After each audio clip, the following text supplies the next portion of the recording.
ভাবি আসসালামু আলাইকুম। মনসুর, জমি রেজিস্ট্রি করার ডেট ফালাও। ডেট ফালামু?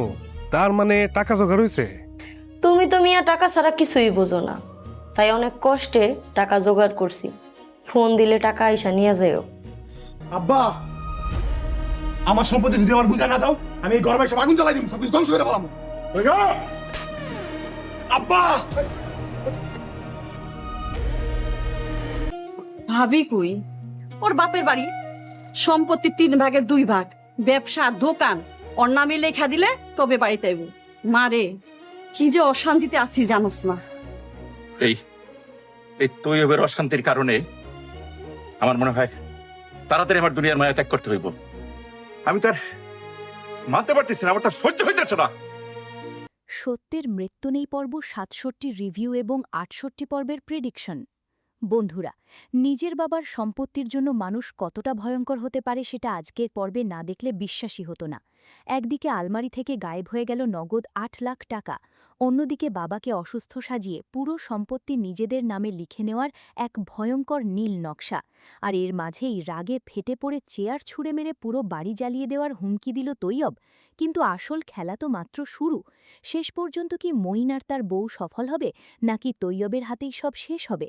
জানতে হলে ভিডিওটি একদম শেষ পর্যন্ত দেখুন। সত্যের মৃত্যু নেই নাটকের ৬৭তম পর্বটি ছিল রীতিমতো শ্বাসরোধকর। আপনারা তো দেখলেনই কিভাবে সম্পত্তির লোভে একটা সাজানো গোছানো পরিবারে আগুন লেগে গেল। পরিবারের মুরব্বী সালাউদ্দিন সাহেব হঠাৎ করেই যেন কেমন অসুস্থ আর অস্বাভাবিক আচরণ শুরু করেছেন। আর এই সুযোগটাই কাজে লাগাতে চাইছে কিছু স্বার্থপর মানুষ। রাতের অন্ধকারে আলমারি থেকে ৮ লাখ টাকা চুরি হয়ে যাওয়াটা কোনো সাধারণ ঘটনা নয়, এর পেছনে রয়েছে খুব কাছের মানুষেরই হাত। অন্যদিকে খাবারের সাথে ঘুমের ওষুধ বা বিষ মিশিয়ে সালাউদ্দিন সাহেবকে বেহুশ করে রাখার যে চক্রান্তের কথা উঠছে, তার রীতিমতো শিউরে ওঠার মতো। মঈন আর তার বউয়ের ষড়যন্ত্র তো এবার প্রকাশ্যে চলে এসেছে। তারা উকিল মনসুরকে দিয়ে এমন এক ফাঁদ তৈরি করছে যাতে বাবার সম্পত্তির 3 ভাগের 2 ভাগই তাদের পকেটে ঢোকে। কিন্তু তৈয়ব কি এত সহজে ছেড়ে দেওয়ার পাত্র? নিজের হক আদায় করতে যেভাবে রণমূর্তি ধারণ করে চেয়ার ভাঙচুর করল এবং বাড়ি জ্বালিয়ে দেওয়ার হুমকি দিল, তাতে এটা স্পষ্ট যে সামনে এক বিশাল ঝড় আসতে চলেছে। আগামী পর্বের প্রেডিকশন নিয়ে কথা বলতে গেলে বলতেই হয়, ৬৮তম পর্বে আমরা এক ভয়াবহ সংঘাত দেখতে পাব। প্রমোতেই আপনারা খেয়াল করেছেন, তৈয়ব আর তার ভাড়া করা গুন্ডারা মিলে একজনকে জঙ্গলের রাস্তায় বেধর পেটাচ্ছে। আমার ধারণা এই মারধরের শিকার হতে যাচ্ছে মঈন অথবা উকিল মনসুর, যে কিনা এই অবৈধ হস্তান্তরে সাহায্য করছে। মনসুর যে টাকার লোভে দলিলে সই নেবার প্ল্যান করছে, সেটা তৈয়ব এবার যে কোনো মূল্যে আটকাবে। তবে এখানে একটা বড় টুইস্ট হতে পারে সালাউদ্দিন সাহেবের অসুস্থতা নিয়ে।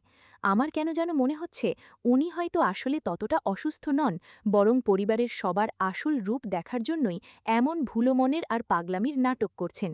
যদি তাই হয়, তবে আগামী পর্বে বা খুব শিগগিরই ওনার এই মাস্টার স্ট্রোক সবার সামনে চলে আসবে এবং যারা যারা টাকার লোভে অন্ধ হয়ে আছে তাদের সবার মুখোশ খুলে যাবে।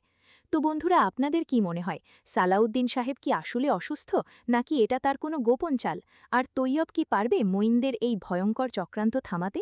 আপনাদের মূল্যবান মতামত বা প্রেডিকশন অবশ্যই কমেন্ট করে জানাবেন। ভিডিওটি ভালো লাগলে একটা লাইক দিতে ভুলবেন না। আর হ্যাঁ, সত্যের মৃত্যু নেই নাটকের এমন আরও দারুণ সব রিভিউ এবং আপডেট সবার আগে পেতে আমাদের চ্যানেলটি এখনই সাবস্ক্রাইব করে পাশে থাকা বেল আইকনটি বাজিয়ে দিন। দেখা হবে পরের ভিডিওতে, ততক্ষণ পর্যন্ত সবাই ভালো থাকবেন, সুস্থ থাকবেন।